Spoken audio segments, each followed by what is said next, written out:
In this lesson, we're going to look at what happens when there's too much water in the stream channel, and then also how streams actually develop. So when a stream channel can't hold all the water that's coming down it because it's moving too fast or just the quantity is too much, that's where we get floods. Floods can either be ones that we know are coming, when we get a lot of snow melt up in the upper Midwest, then we know the flood is coming days usually in advance, downstream in the Mississippi River. They can see that, and they can see the flooding start to occur up directly where the snow melt is going in, and then they know that that water is going to be coming downstream. It's going to take a little while, but it's going to get there, and so they have a little bit of time to prepare. Or they can be flash floods, where we're not prepared for them, kind of like what we get here. So a floodplain is the area that's outside the riverbanks that when the water does overspill, it's that spot where the water goes to. So in the Mississippi River Valley, in the Ohio River Valley, in those watersheds, in the Missouri watershed, those are all big floodplains that people like to settle in because when the water floods out, it also brings with it lots of fine sediments, and those sediments are really good for farming, and so you get really rich farmland that are near our in our floodplains. And so unfortunately, the areas that are best for us to grow stuff in are not best for us necessarily to live in. The Egyptians really had it figured out because they knew when the floods were coming. They came with regularity every year, and so during the growing season, when the floods weren't happening, they had temporary houses, and sometimes up on stilts and things like that, but they had temporary quarters closer to the fields for the people who were working the fields. And their more permanent structures, if we look, are away from the floodplain. They're not in areas where they're going to flood out. So they really had it figured out. So next we're going to look at the streams themselves and how they develop. So they have to start somewhere. And where they start is called the headwaters. And this is the headwaters for the Mississippi River. You can see it's really small compared to the large river that it's going to become by the time it gets down to the Gulf of Mexico. But everything's got to start somewhere, right? So this is that main channel that starts coming down, and then it has all sorts of tributaries that start pouring more water into it, more water into it. And when the Ohio and the Missouri both pour all that water into the Mississippi River, it really increases the volume of it tremendously. So that water moves into channels. That's just the area that the water's contained within. When it floods, it's where it comes out of.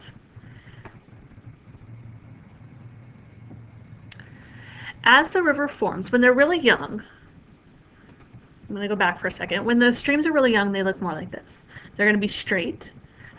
They usually tend to be pretty narrow because if they're closer up to where the headwaters is at, usually that's a steeper area, and they're going to be going a little bit more quickly in those areas, and so they tend to cut down as opposed to going out.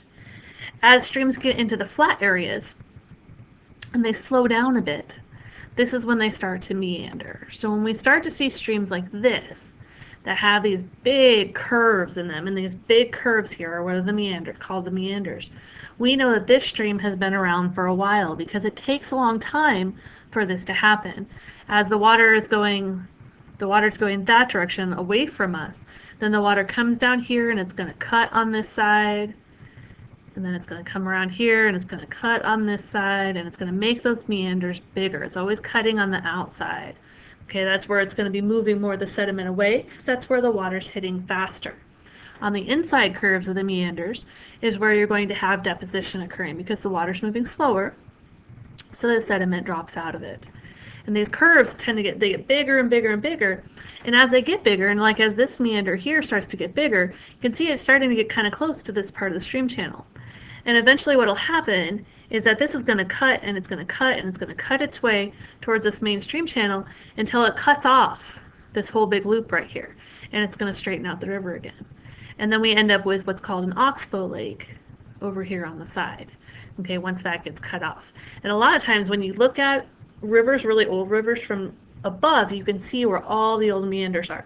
If you go back and look on the Canvas page at the top above the video, you'll see where there's a picture there. If you look at it closely, you'll see all the old meanders that were in that river. That's a really old river system. So and this is in your notes. So this is the part where we look at how is the meander going to move. okay, because where erosion is happening and where deposition is happening. So like I said, on the outside corners is where the water is moving fastest. Excuse me, and that's where we're going to have most of the cutting that occurs. On the inside corner, we have much less speed and we have much less cutting, and so that's why these blue areas here, that's where we're going to get deposition. So the outside corners, erosion, inside corners are deposition. If you need a little bit more time to draw your sketch, go ahead and pause the video. So as we were saying, when looking on the diagram, wherever the water slows down, that is where the sediment is going to be deposited, and that's where we start to get like sandbars, and we get the stream channel is moving. Now, we don't always slow down on the corners of streams. So this is in Arizona, actually, and this is called an alluvial fan. So the water falls on the top of the mountain, and as it does, it made streams, right, that came down through, and they were cutting. And you can see how the water flows all the way across the top of this, but it keeps coming and it keeps depositing that sediment. So gravity obviously is helping here as well. There's a lack of vegetation, which also is going to let the water move faster. And it makes this big fan down here. And I want you to imagine like the old ladies' fans where you could flip them open and fan yourself. That's why they call it an alluvial fan. If you look at it from the top, it's kind of what it looks like. It's a fan shape. You're going to have, it's going to sort out, so the bigger stuff is going to roll, okay, and the finer stuff is going to stop. Another way is with deltas. So when that water moves into the ocean, we looked at this before, is where we get the delta. They call it a delta. The symbol for delta, right, is a triangle. And so that's why they called it a delta, is because it's delta shaped. It's triangle shaped with a little bit of curve on there, but it is a triangle shape. And it's where that sediment pours out. Once again, we tend to get fertile land that develops as that sediment builds up. This one's the Nile Delta. You had a lot of agriculture that occurred in this area. Again, there's a lot of fishing that happens in this area. Because of the sediment, you get a lot of nutrients that comes into this area, so you get lots of fish and aquatic life and stuff in here too. All right, so when you're done, we're done with the video. So if you need to go back and fill in any of your notes, just go ahead and move the video back so you can get what you need.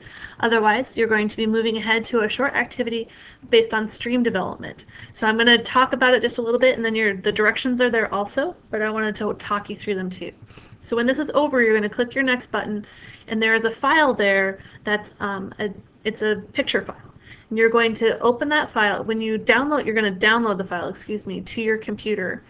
And when you do that, you're going to right click on it and you're going to open you're going to look at the windows where it can say you can open with, and you want to open it with Paint. And because you're going to be doing some things onto the worksheet, you're going to then save that worksheet as a JPEG file. Make sure that you put your name somewhere on that worksheet. Type it in.